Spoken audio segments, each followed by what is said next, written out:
What's up, everybody? Guy here. Hey, guys. Glad you're watching on YouTube. If you are, hit that like button, subscribe to the channel. If you're listening to the podcast on Spotify, 5 stars on Apple Podcasts, 5 stars and a review.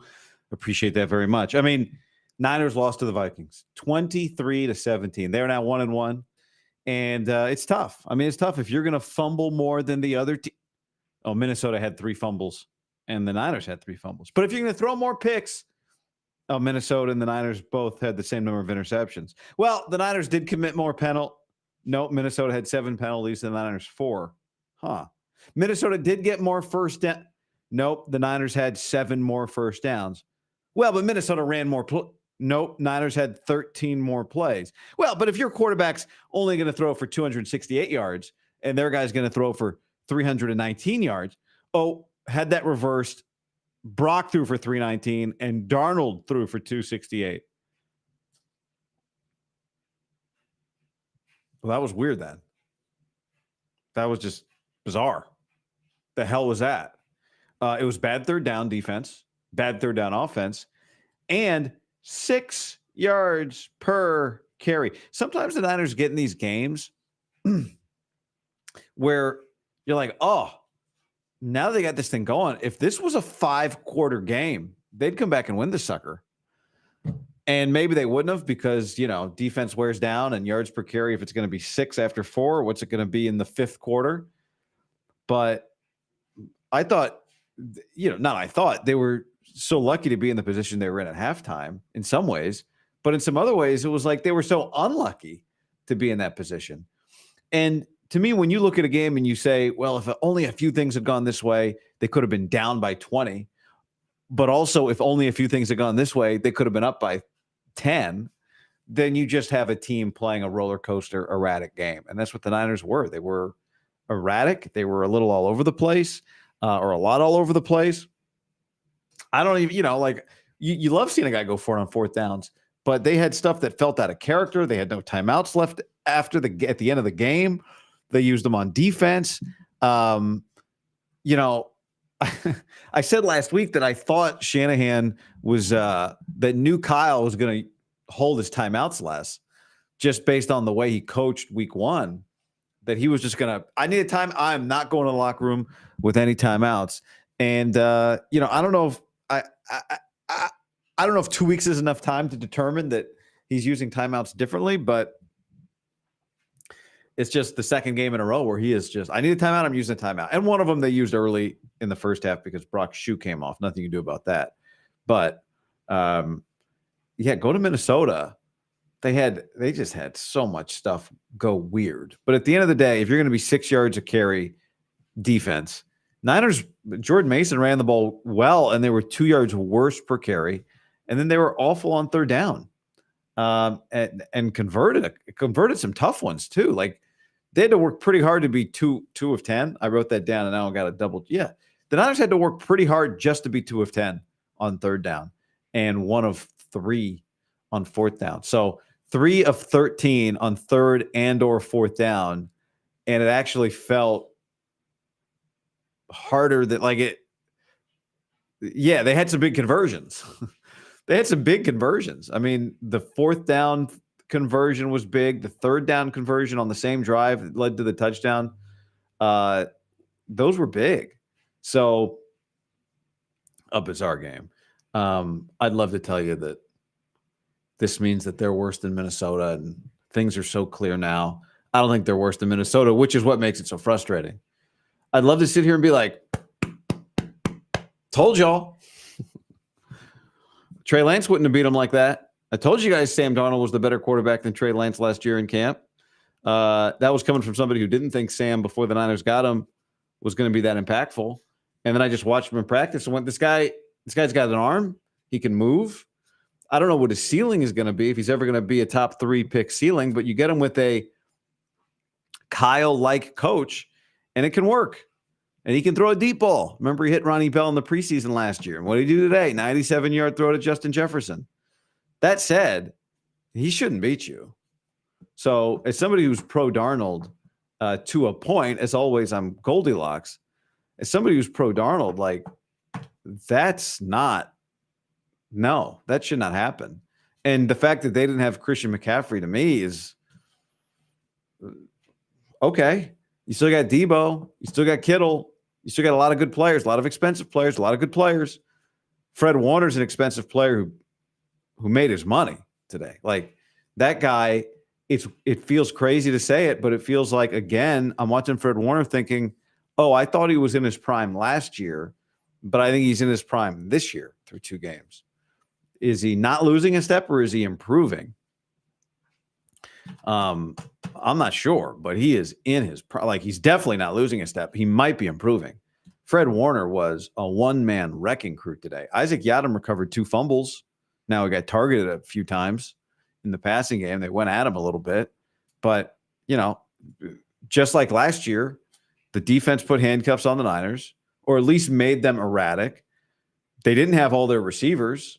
Jordan Addison's not there. Justin Jefferson gets hurt, but after he goes 4 for 133. And I got to tell you, like Jordan Mason, stud, but at best, McCaffrey's back in a month, at best. And they don't really have a second running back. No, let me rephrase. They don't have a second running back. Isaac Orendo, not a running back. Deebo Samuel, I prefer 2 carries for Deebo to 8 carries for Deebo, and those did not go well on Sunday. Now, Deebo as a receiver, monster. You can't get mad at Kyle when things go sideways and he then just turns it into the Deebo show. When in a game like this, things go sideways and Deebo's the guy stepping up. I thought last week Brock was really good. Brock hit a lot of throws week 1 that were perfectly placed. Week 2, they were not perfectly placed. Several throws to Deebo were dangerous throws in traffic. Deebo had to expose his body, go up and make catches. And, the guy that everybody's trying to run out of town was a top 3 player on the Niners today. You got to get rid of Deebo. Where was Aiyuk? Justin Jefferson got hurt, but when Jefferson was in the game, you watch him and went, that is what it looks like. That is what it looks like. Aiyuk today, 4 for 43. Is he just not open at all? Or do they feel like he's not worth targeting as much as Kittle and Samuel are worth targeting right now? But he's not giving them much through 2 weeks. Dropped a touchdown last week. Didn't matter. They blew out the Jets. But it seems a little juiceless right now. I don't know. I think you got to point to the offseason for him. It's something that affects him. Why? Well, because Deebo went through it. He said it affected him. Bosa went through it. He said it affected him. I am watching Aiyuk, and he does not. You just don't feel him. Like Aiyuk having 4 catches in a game is nothing new, but it felt like you would at least most games feel his presence a little more than you felt it today. Throwing his body around, creating openings for other players. Do they miss Christian McCaffrey? Of course, but that's no excuse for this. They're going to have to win without him for the foreseeable future. And you guys know that when the first whispers of the McCaffrey thing, the injury came out, I was immediately not optimistic about it. And, at every step of the way, unfortunately, I haven't felt a lot of reason to be optimistic about it. I hope for him that he can get back and healthy and soon and then stay healthy. But, it wasn't that long ago, Kyle Shanahan said he had no reason to believe that this would be the situation they end up in. But here they are. They're in this situation. So here's the thing. Kyle Shanahan needs Christian McCaffrey, and this team needs Christian McCaffrey in the passing game more than they need him in the running game. Like, remember who Kyle Shanahan is. This is the Alex Gibbs, Denver Broncos, Mike Shanahan, Olandis Gary, Mike Anderson, Terrell Davis, run game. It's not to say that Christian McCaffrey doesn't elevate them. Of course he does. But the whole world is scrambling to add Jordan Mason to its fantasy team after 1 week of football. And then he did it again. So the run game, like give him an undrafted free agent run, like a real running back, like Jordan Mason, not a project running back like Isaac Orendo. And they can run the football. Do not forget who this guy is when it comes to the run game. The pass game, the emergency, parachute that Christian McCaffrey is, the flexibility that he gives you because he's so versatile, that's where it hurts. But to me, Brock Purdy is more than good enough. And George Kittle's more than good enough. And Deebo Samuel's more than good enough. Brandon Aiyuk is more than good enough that you should go on the road and play a solid, mistake-free offensive game. Now, the offense can't help the fact the defense gave up 6 yards a carry. But the defense also made some plays when the offense put them in bad spots.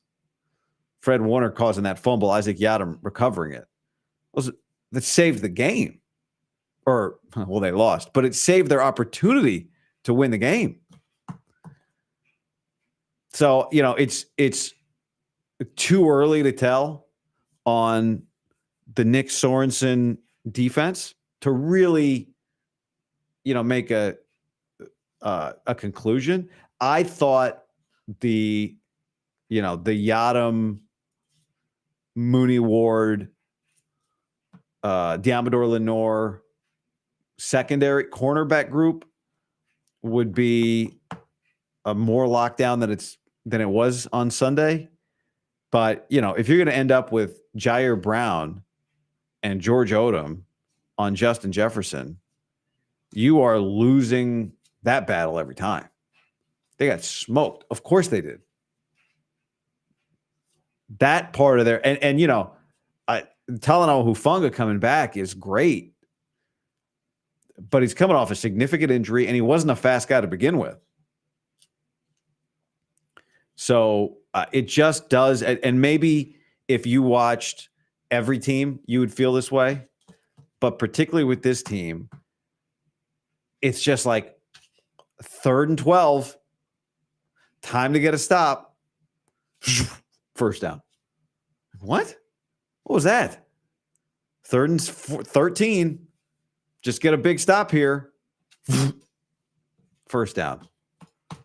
So that's got to get. They get in these spots where it's time to get off the field, and they just can't sometimes. It's bizarre. And even with that, they had a chance to win. Now, are the Jets any good? The Seahawks are 2-0. Do I think the Seahawks are winning the NFC? No. Dallas got smoked today. The Rams are getting smoked at halftime by the Cardinals, although I felt this way about Cardinals-Bills, and this is definitely on the table again. Like, let's just see. Let's just see the Cardinals finish one off here. If you're listening or watching this after the fact, then you know what happened. But just an all-around, nobody was great type performance. The offensive line was not great. And you see it, like we've talked about this forever. You get behind with this group, the stat doesn't lie, right? 4th quarter deficits. Now the defense is teeing off. You're not getting great one-on-one. I mean, it's just they know you're going to throw the ball. You don't have the threat of the run. And not that the Niners didn't run, but the threat of the run is so critical for them. And once they get in a hole, it just totally changes who they are. Now, am I looking at Brock Purdy going, I'm reevaluating everything after this game? No. I mean, we're reevaluating everything every game.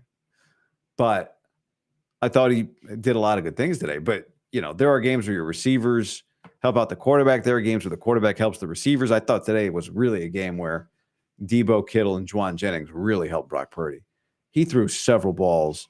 I mean, the second quote unquote interception was a fumble, so he just had the one pick, but he could have thrown a couple more picks. The ball to the sideline to Kittle late in the game in front of the end zone, the front corner of the end zone. That I mean, I should have been intercepted. And then he makes that crazy play, that incredible play where it has incredible pocket feel and then finds Debo on the sideline. It was a great play. And then Jordan Mason scores a touchdown, 99-yard drive. They're within 3. But the 2 throws before he almost threw the interception to the corner in front of Kittle's face, he throws into quadruple coverage over the middle, and it gets deflected by a linebacker. He almost threw another pick where the route got jumped. Did throw a pick, actually, on a similar play. So, I thought he made the thing about Brock, and this goes back to the Ravens game last year, when he looks like he doesn't have it necessarily, he still cuts it loose and makes some really great throws. Murray says on the chat, no wide-ass open passes this week. Where's Aiyuk? Yeah. I mean, Purdy had a really bad miss on it. They tried to set up a Kyle Juszczyk screen, and it didn't work. But what is this? Gain says the Vikings take away the middle. We don't get one-on-one receiver that can get separation. Aiyuk's an excellent receiver. He's one of the best receivers in the NFL. He's a top 10 receiver. But he doesn't just go beat guys and get wide open. It feels like it's often schemed. And it didn't feel like their worst, right? I have watched them play their worst. This was not their worst. But it's how you lose to Sam Darnold, and you shouldn't. And I think Sam is I think the Niners, and I said this before the season, I thought the Niners would be better off playing J.J. McCarthy this year than Sam Darnold. Like that's the kind of guy that, it's a rookie. He's going to make mistakes. He can't get rattled. I mean, he can be rattled, blah, blah, blah. Like that guy beats you. Sam Darnold just slicing and dicing. And it felt like every time they needed Kevin O'Connell to kind of scheme, not every time, but a few times they needed Kevin O'Connell to scheme something sweet, and he did. Give the Niners run defense a hard time. They got to Sam Darnold in some key spots during the game. Nick Bosa had a couple of sacks. The Yetur Gross-Matos in his Niners debut, he didn't get credit for the sack, but it was basically a sack on an intentional grounding. Like I thought they caused quite a bit of disruption for Darnold. What they end up with 2, 4, 6 quarterback hurries, 1, 2, 3, 5 tackles for loss, 1, 2, 3, 4. God, the Vikings had 8 TFLs in the game, and 1, 2, 3, 4, 5, 7 quarterback hurries, and 1, 2, 3, 4, 5 sacks. 5 sacks of Brock is too many. I know the offensive line will get immediately all of the heat for that. And that, again, they weren't great at times, but it felt like there were some moments where Brock held the ball a long time, which is obviously not his thing. I mean, he is so good at seeing, deciding, moving on.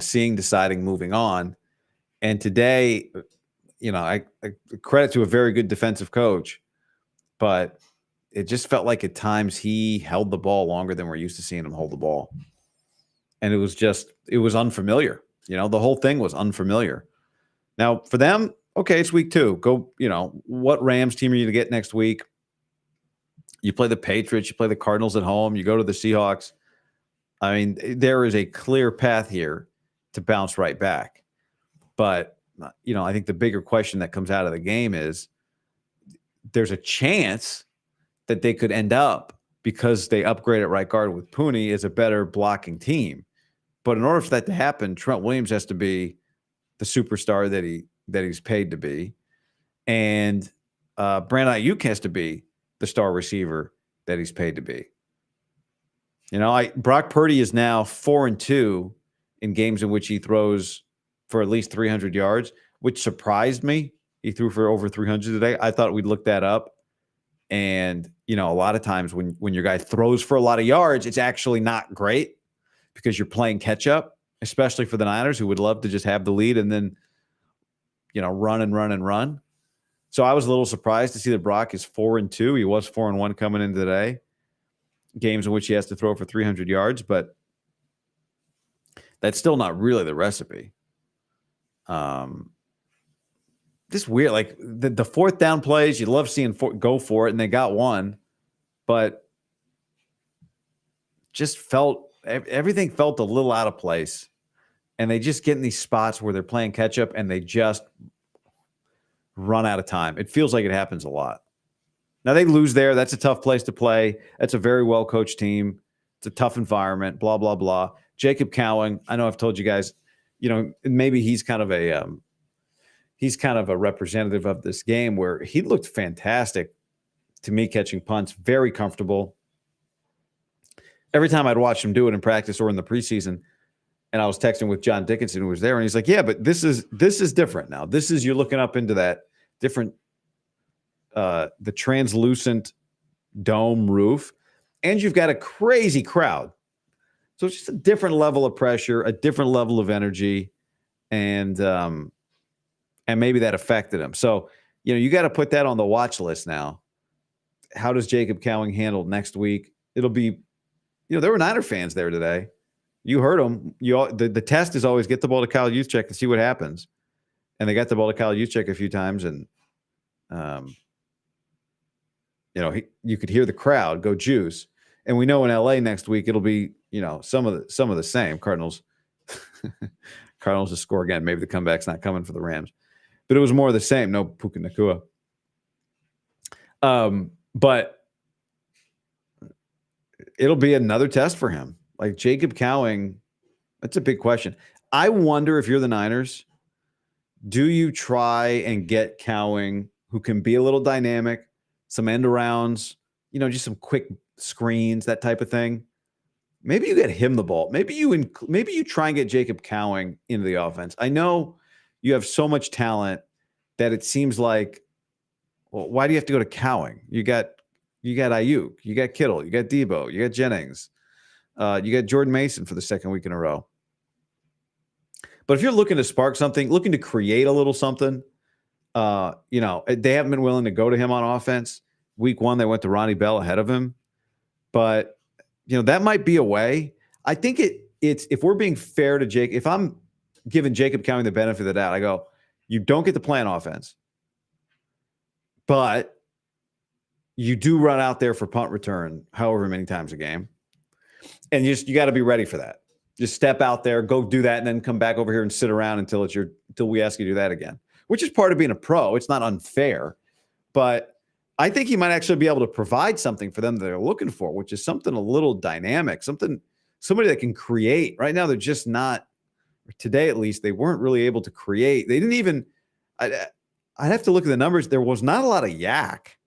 Debo made some incredible catches. I saw somebody made a good comment earlier. Debo looked like a real receiver today. He did. I mean, he climbed the ladder. I prefer him in 19-1, but he climbed the ladder several times in traffic. He's tough, physical. I don't know if he's a little less physical this year just because he's in better shape.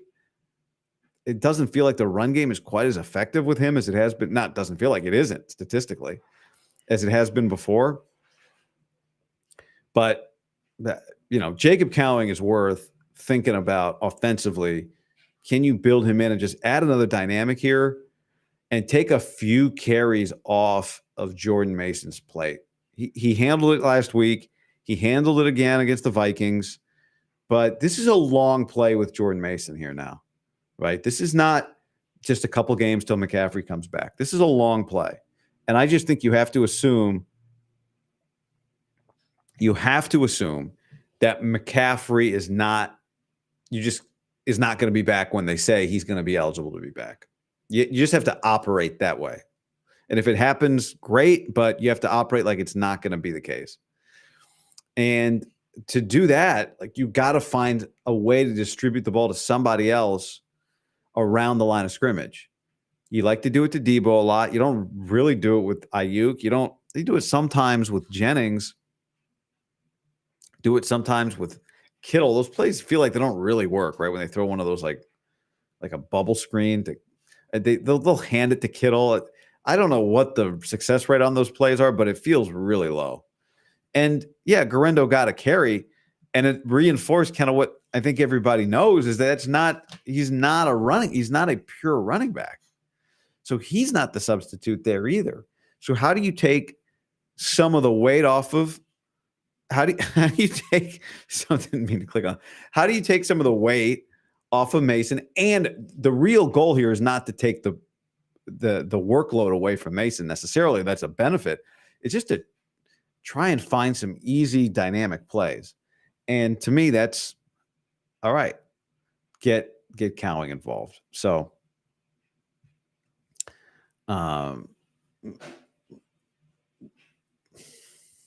yeah, I just, there's not a lot of answers today. One step forward, two steps back. One step forward, two steps back. Penalties. Felt like double the penalties that Minnesota had. Just bad spots. Trent Williams, a false start. Like, it's loud there, but you know, when you see Justin Jefferson on the same field as Aiyuk, you go, oh yeah, that's what it looks like. And you know, I thought one moment that was really cool with Cowing was he muffs that punt, Yadam recovers it, and Yadam immediately goes over and puts his arm around Cowing. Love seeing that. Don't love seeing the Niners get sliced and diced on third down, but I did love seeing that. So I don't think it's a lack of, you know, they weren't prepared. I don't think it's, well, McCaffrey was out and they're sad. I don't think they as a team are affected by the Aiyuk holdout, but I do think Aiyuk is. Who knows what some people won't like this if it's like, sounds like I'm giving sympathy. I'm not. But I think it's really easy to imagine or to think you can imagine, oh, I just got paid. Everything's great. Let's go. But when it's that contentious and then it happens and everyone's looking at you to prove it, and you're like, oh, I'm the same guy I always was. You're paying me to be that guy? And don't you guys remember? Sometimes I just would have 4 for 43. Like that. We've seen plenty of those Aiyuk games. 4 for 43. You're like, where was Aiyuk today? So is this an outcome of his holdout? I mean, I just feel like you're not feeling him. But if we go back into his history, I mean, I don't really have to go to the game logs. Like, if you've been watching the 49ers a lot, you know it. By the way, I was in Lincoln, Nebraska this weekend for the Nebraska football game on the Big Ten Network, which I called on Saturday night, which was a great time. I know some of you watched it, so thanks for your messages. But I went to FedEx to print, and they're having a conversation about Jordan Mason and Christian McCaffrey at the FedEx. That night, some of us on the crew went to a Nebraska volleyball game because they sell out like 9,000 seats. They're a top 5 team. I walk up, there's a guy in a Niner hat. Just starts talk about Niners. I'm sad about McCaffrey. So these are not just our storylines. These are the world's storylines. But anyway, I mean, yeah, this is, I'll just for fun, I'm going to look here. Aiyuk, 4 for 46. That's what he was. Today, last year, 6 for 43, week 2. He started a lot faster last year. You remember the Pittsburgh game, two touchdowns. Didn't score a touchdown again until early November. But he's 7, 10, 6, 9. Funny, he had 3 for 55 against the Jags. We just had a really good game. 4 for 50 and a touchdown. 5 for 37 in a win against Arizona. He has these games. Maybe if he hadn't had a holdout, we wouldn't be imagining that it had all this other stuff attached to it. But he did have a holdout, and he's not performing the way they need him to through 2 weeks. And that's got to get better. Got to snap out of it, whatever that is. Like, Brock needs him. The offense needs him. The offensive line needs him. They need Purdy to not be – they cannot afford for Purdy to stand around holding on to the football. He made a couple nice plays moving around, but they can't afford it. Comment. It doesn't really matter to me how much Aiyuk is getting paid. Not my money. His performance the past 2 games has been well below average for wide receiver 1, regardless of his contract. He has to step up. Is he wide receiver 1? I guess he's wide receiver 1. I mean, he is, but is he? I've always said I think he's now. I do think he's a top 10, 11 receiver, but I also think he's kind of a 1.5. I don't think there's like 5 true number ones. This offense is predicated on spreading it around. Debo was the number 1 guy today, and Kittle, when he was on the field, was really reliable. He was really good. So yeah, it's not like imposter syndrome, but I just wonder. You get paid. Everyone followed this whole thing. It did not feel like it was an agent-driven situation. The way that others. It wasn't just. It was money, but it wasn't pure money. It got weird, and it just feels like it's affected him. So they play the Rams this week. He's familiar with the Rams. They've had a lot of success against the Rams. They've not had success against the Vikings. They got to snap out of it. They got to snap out of that. This isn't gonna make any headlines. I still think they're in pretty good shape. Special teams, not. The muff, bad. The blocked punt, bad. Very bad. So those were a couple disasters. But it wasn't like an avalanche and everything didn't go their way. They made plays. They got stops. They forced a fumble on the 1-yard line. So you could easily look at them and go, oh, they just weren't lucky today. Yeah, it could have been worse. There were opportunities for it to be worse. There are opportunities for it to be worse. The other one, so, on the watch list, right? Sorensen, run defense, 6 yards of carry today. Jair Brown has done some nice things. You don't feel him the way you felt young Hufanga in games.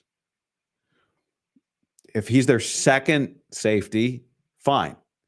If he's got to be their number 1 safety, that you lose something on this defense. And you're asking Fred Warner and the pass rush to do so much. But you definitely lose something on this defense without the old Hufanga, whatever the new one is. I don't know. We'll see. Probably soon. This is the type of game that the onside kick. The hell was that? Mitch Wishnowsky is an excellent kicker, punter. Every time I see that onside kick, I think, why? The spinning dreidel doesn't bounce and has no drama to it. Like, give me an onside kick that pops up 9 yards in, and let me see 15 guys go running into each other. That little side spinner usually doesn't even go 10 yards. Now, the return team comes up and touches it, and then, it doesn't matter if they don't get it clean. Now you can go recover it. But that little side spinner feels like it has, forget about the success rate of onside kicks, which is low.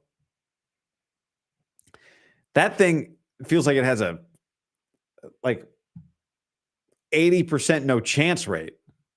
Just 8 out of 10 times, it doesn't even get to the 10 yards line. I don't get that at all. And I'll tell you the other part of the onside kick I hate is the misdirection. I'm going to line up this way. But then at the last second, get this, I'm going to turn this way. And those guys are going to have no idea it's coming to them. They're all terrified. They all know it's coming to them. Every single guy there. You think you're going to aim this way and the guy over there is going to be like, oh, whew, he's not aimed at me. It's not going to come to me.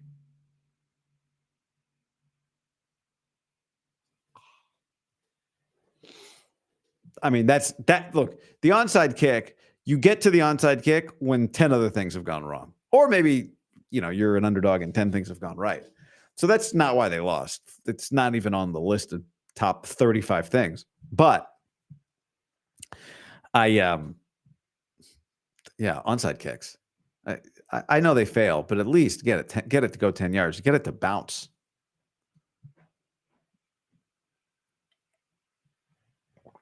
Please. I'm not Mr. Pro Kick Australia here, but I've seen enough of those things. I'm sure they've done their studies, but their study has to tell them that thing stinks. Comment, line drive at the closest player. There are some opportunities to make other decisions. Like, I think one big one is when you're trailing by 2 scores and you have no timeouts and the only stoppage you have left is the 2-minute warning. Do you kick the field goal? Right? Should the Niners have kicked the field goal down by 10, put themselves in a 3-point game, and given themselves maybe a shot to kick it away instead of the onside kick? I think it's a worthy conversation. I don't dismiss that out of hand, but I don't think they got down into the red zone so fast, also rare, but they got down in the red zone so fast that it's like, by the time you're down there, go for the touchdown knowing that your kicker can hit, you would try a 60-yarder with them. So I think that's the right move. Now, if you end up in a 4th and 3 at the 40-yard line, let's say, you're like, well, what do we do here? Do we go for this? Like, at that spot, you kick the field goal, and you at least you try. You kick a 57-yarder, and you try. And even though you go, 4th and 3, you might be able to get that. Here's the other thing. I'll tell you the other thing I hate: the gun run in short yardage. I hate the gun run in short yardage. I hate the goal line throw out of the gun, where it's like, are you running this? That said, if I'm going to say that, I have to also acknowledge that the 4th down play call was good, and Brock just got the ball deflected. So I expect to see. Here's another thing I'll say about Brock. I don't think this affects him at all in a negative way. Like, it's not going to snowball on him that he threw a pick or kind of 2, whatever. I'm not sure. They said fumble, but could have thrown. Like, he's going to watch the film. Like, Brock Purdy could have had 3 or 4 interceptions today. I'll wait and see for the turnover-worthy plays, but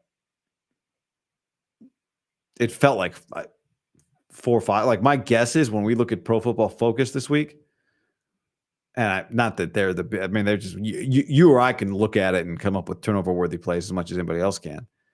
But when you do, my guess is that number is going to be like 5. I don't know exactly their science for turnover-worthy plays, but that'd be my guess. Question from Miguel. Guy, do you feel like Kyle's looking for Jennings enough? He's clutch. I don't feel that way. I think they're looking for Jennings. They look for Jennings on the 4th down, goal line, 4th and goal. Couple comments. Karen says, Mahomes threw a pick today. It happens to everybody. Richard says, shit, Pat threw one today. LOL. Yeah.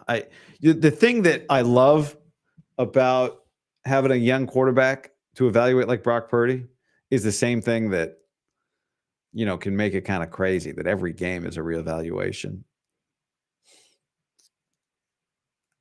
I don't think I think much differently about Brock. It's a collection of games that's going to form the opinion on him. And also, when you go up against a, middle tier quarterback, right? Like a 15, 16, 17, 18, 19, 20 type quarterback. If you're a top 10 quarterback, that's part of where you make your money. It's like, okay, when I go up against other top 10 quarterbacks, they might beat me. But when I go up against the 20th quarterback, the guy that was my backup last year, that guy doesn't beat me. And I was This would require a lot of study, which I thought about this just a few minutes ago. But what is the historical win-loss record of the best quarterbacks in the league not when they play the other best quarterbacks, because that's going to be, whatever, 500. But when they play whatever Darnold is, I don't know, 17th, 18th, 19th best quarterback in the league. When quarterback 10 plays quarterback 19, what's his record? Right? When a Pro Bowl kind of level quarterback plays definitely not a Pro Bowl level quarterback, what's the record? So you need your guys. And coaching is dependent, but you need your guys. Tony Yayo, Anthony Richardson looked bad today. I hesitated because I have to admit to box score scouting the Colts Packer game today. I did see that he was like I saw the halftime line was 4 of 9. So anyway, I hesitate to box score scout, but I said last week I don't think they've got a franchise quarterback there. Now it's going to take some time, maybe. He was 17 of 34 for 204.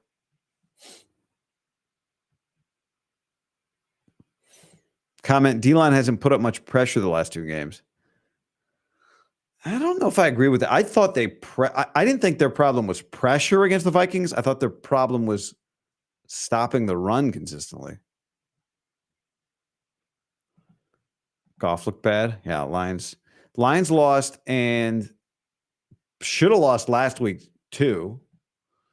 Last week was not the Lions-Rams game last week was not a display of the soundest coaching decisions, but the Lions won. And Dan Campbell, after the game today, said he cost his team the game.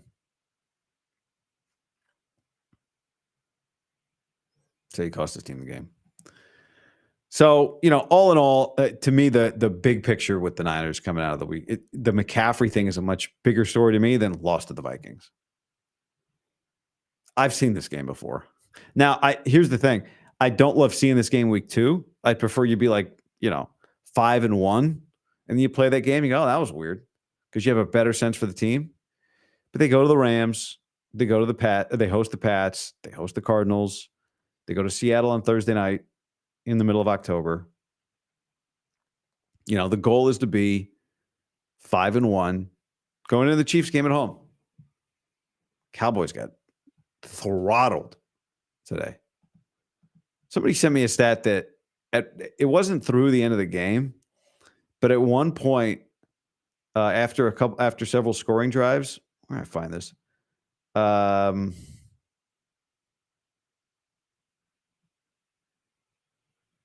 Where is this stat? This was I think the stat was here we go. This is from a listener / Westwood One's fantastic broadcaster, Ryan Radke, big Raider Niner guy. But he texted me and said, Carr has led 15 drives this season, and the Saints have scored on all 15 of those drives. Wow. Cowboys, man. Woof, woof, woof, woof. Before we go on, I do want to tell you it is time, because Monday Night Football is coming up. I'm going to get to some of your comments in a second. But if you want to support the show and have some fun, do what I do, and I did a lot of it this weekend. Go to PrizePicks, either .com or the app. Use the code GUY. When you use the code GUY and load $5 into your account and make a lineup, you will immediately get $50 into your account to play with. You don't have to win with that first lineup. You just got to set it up, make a lineup. Win or lose, immediately you get $50 into your account. Now, I had quite a few lineups that I went with over the weekend, but I want to show you what my Monday night lineup is. If you're catching this before Sunday, know this, Sunday Night Football. Know this, Caleb Williams for the entire month of September has a more or less number of half a yard passing. So you can just plop him into any one of your lineups. Your lineup is just 2 players or more, or 7.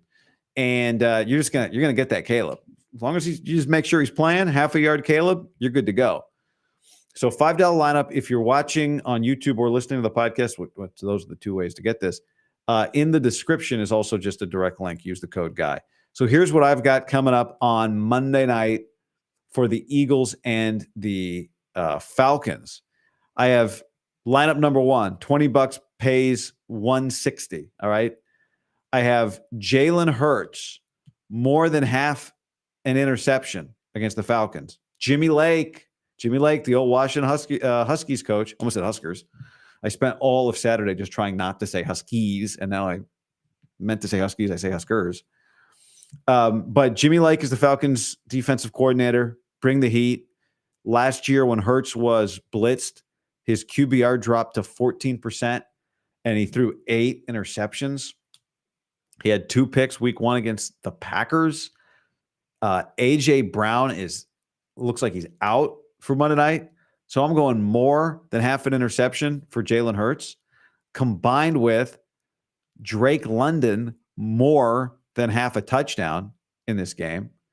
Drake London is the number 1 receiver for Kirk Cousins, and he historically feeds his number 1 guys, Pierre Garçon and Stephon Diggs and Adam Thielen and Justin Jefferson.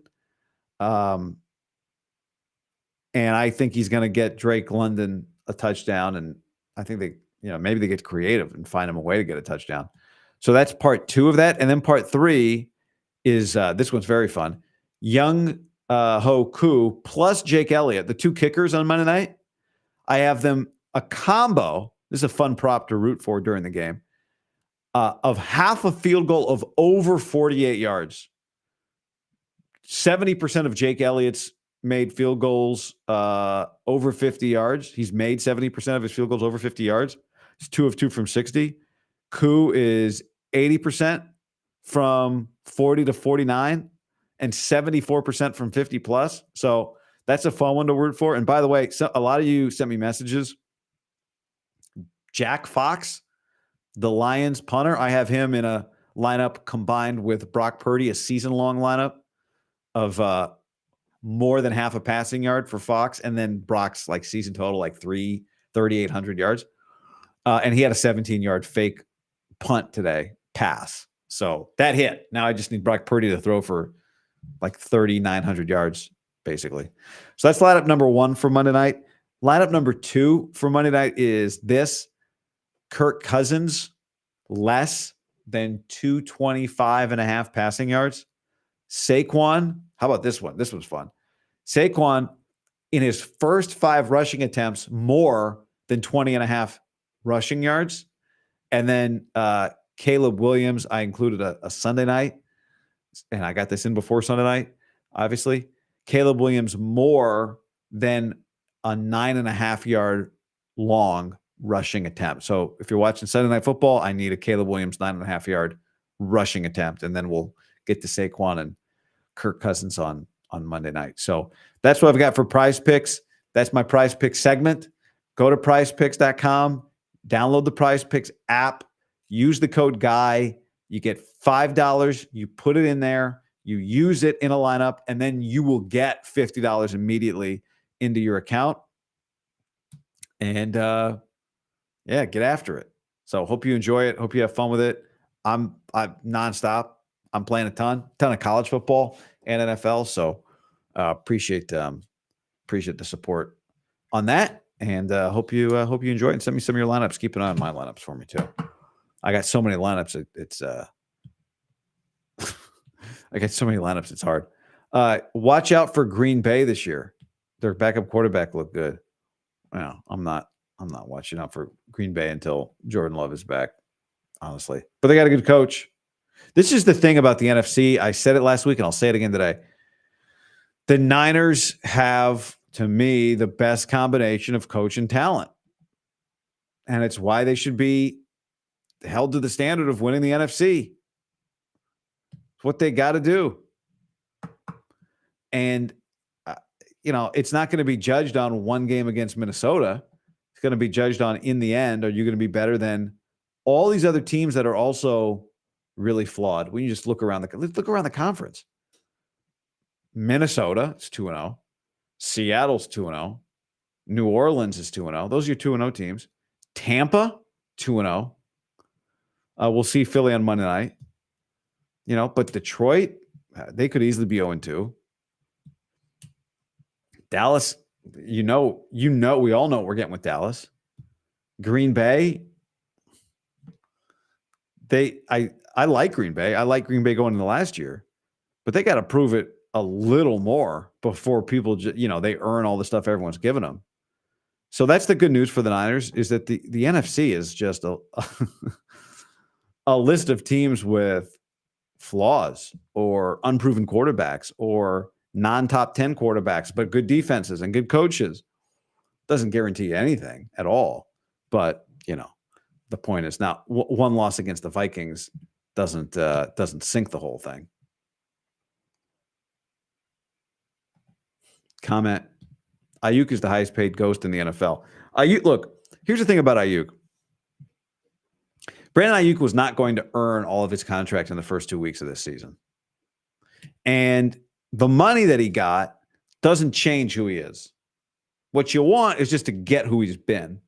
And so far this year, they haven't gotten it. You don't feel him. But he also has time. He's got time to figure this thing out. He's got time to start making plays. Kyle can get him open. Brock can find him. But they got to find a way. And I think they will. Because when you look at his career historically, like we can chalk him up to whatever it was, right? 70-some catches. Is it going to be 1,300? Is it going to be 18 yards a catch? I said even before the contract, and I said sign him to the contract.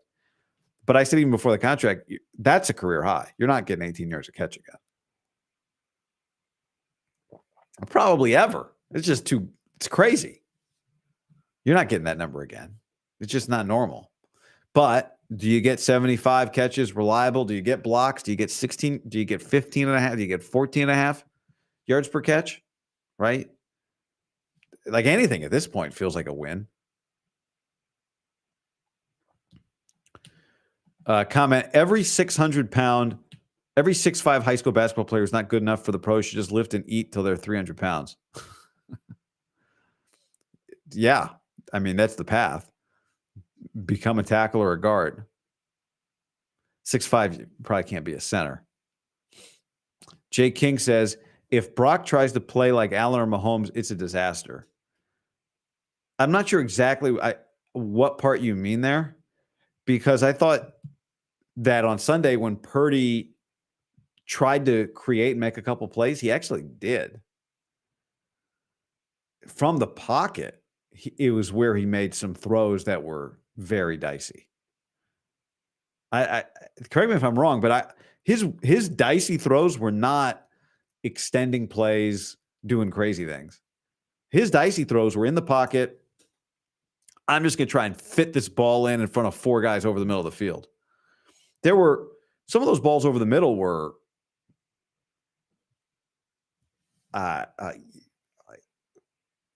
yeah, I mean, it's just turnover-worthy throws. And some of them Debo caught. But, easily, there were a couple that easily could have just banged off of Debo's hands and gone flying.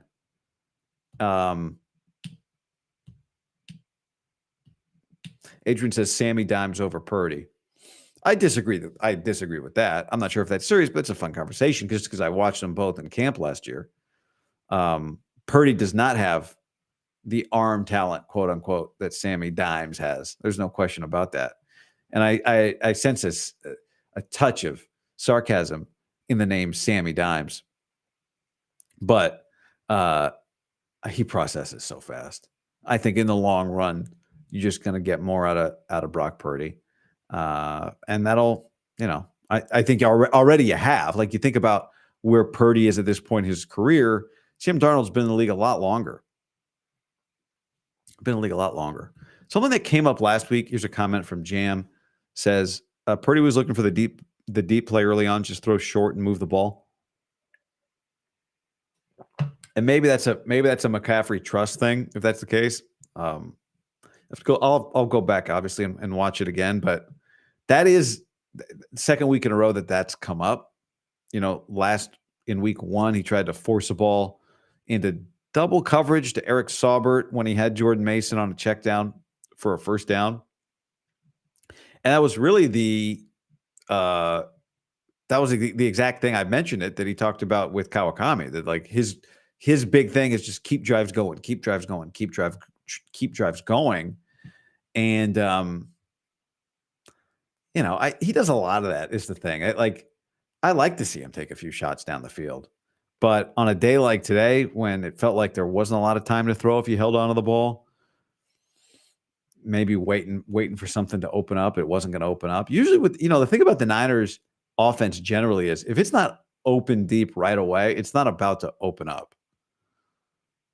Not to say it never happens, but their guys get open because they get lost, not necessarily because they battle for 5 seconds and then lose their guy. The one that the Vikings challenge was wild. Arm talent. Sam has better arm talent than Tom Brady. Doesn't mean anything. This team was disjointed. They looked off like many teams do this time of year. Well, I mean, I agree with the sentiment here, but I don't literally agree with it. It doesn't mean anything. It does mean something. If Darnold didn't have the arm talent, he wouldn't be the same level of player. If Brock had Darnold's arm, he'd be a better prospect. He'd have more weapons, more tools in his tool belt. Now, you could argue, and the same thing goes for quarterbacks that have mobility, extreme mobility. If Brock had Darnold's arm, would he have developed as a passer the way that he has? Right? If he just grown up with the strongest arm, then he wouldn't have had to rely so much on knowing the playbook clearly, being able to see everything that's happening, going from 1 to 2 to 3. So all of these like qualities, they do matter. They do matter, but you certainly can't go, well, if Brock just had a stronger arm, then he'd be a better player. I mean, yeah, if you had all of who he is now and then added a stronger arm, sure. But it's like saying, well, imagine if Peyton Manning could really run, if he was really athletic, like his nephew Arch. That's what makes Arch so impressive. He's like, oh, he's really athletic and he can throw. That's like Trevor Lawrence. Like Trevor Lawrence, they loved him. Look at this prospect. He's so athletic, but maybe he's actually not that great of a passer. That's why I made Andrew Luck so special. Andrew Luck wasn't quote unquote dual threat, but he was super mobile. He was big and he was an elite level processor and thrower. If Peyton Manning's a super athlete, then maybe he doesn't develop the brain that he had to develop in order to compete. Maybe if Sam doesn't have that arm, I don't know. Maybe he's never in the league, but maybe he's a faster processor or something because he has to be survival.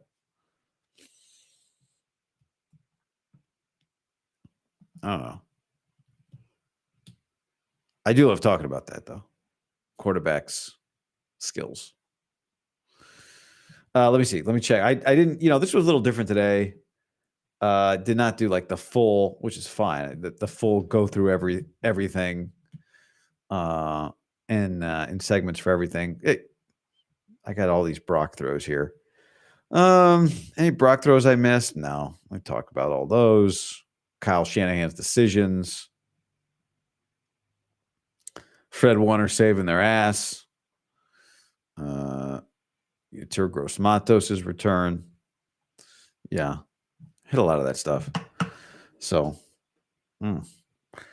I just watched so much football, college and NFL, like most of you do, that you just see like there's not that many guys that really can run an offense.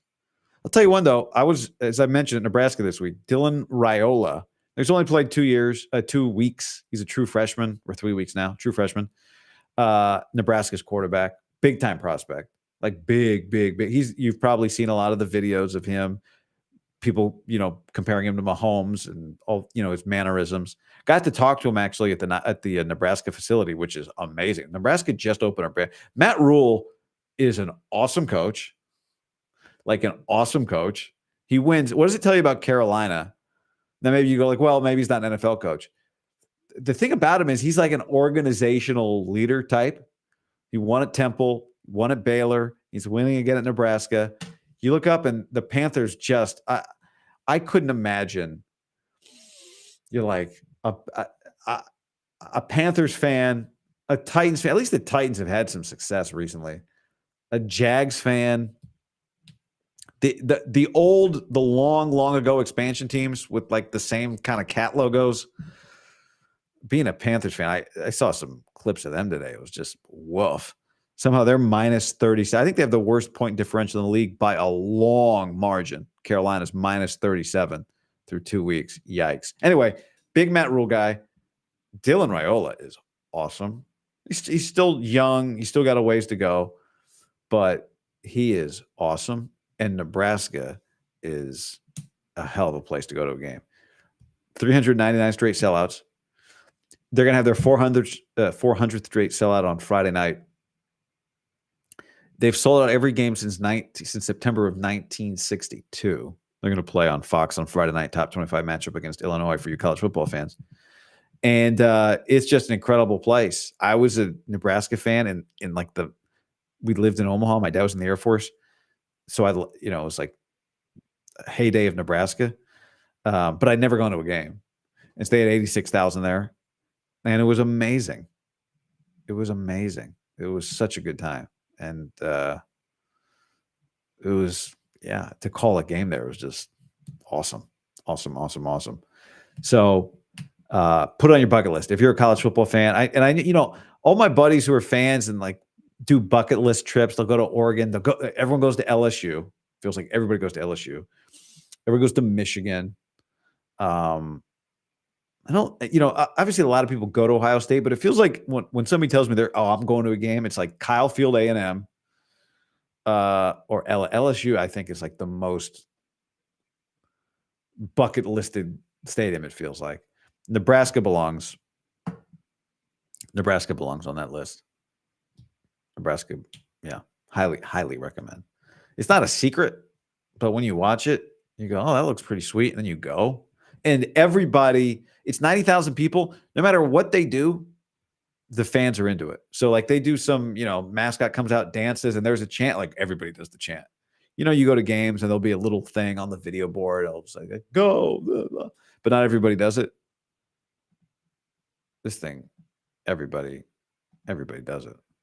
All right, we got Monday Night Football. If you're watching this live, you got Sunday Night Football. Yeah, God, a ways to go here, but I do think there's some pressure on Sean Payton and the Broncos. He didn't sign up to be bad. He didn't come, you don't give him all that money, eat all of Russell's money to be bad for 2 years in a row. Jeremy on the chat says the Nebraska QB is for real, and their defense is for real. Matt Rule is the real deal. I am all in on Nebraska. Bears Texans anyway. Bears Texans Sunday night. I think that's a great game. Falcons Eagles is fine. Like I wish Michael Penix was playing. I do wonder if we would see Penix sooner rather than later. Like he's not young. If Kirk looks like he's not 100%, which is what he looked like last week, then what are you waiting around for? Oh, and how could we forget? My Raiders dropped the Ravens to 0-2. Gardner Minshew was 30 of 38 against the vaunted Ravens defense for 276 yards. Devontae 9 for 110. Admittedly, did not watch a ton of that game, but Raider guy is celebrating in the streets. All right. Busy week ahead. There will be Monday morning. Be right back at it. As always, appreciate everybody. Hit that like button, subscribe. I'll talk to y'all soon. Later.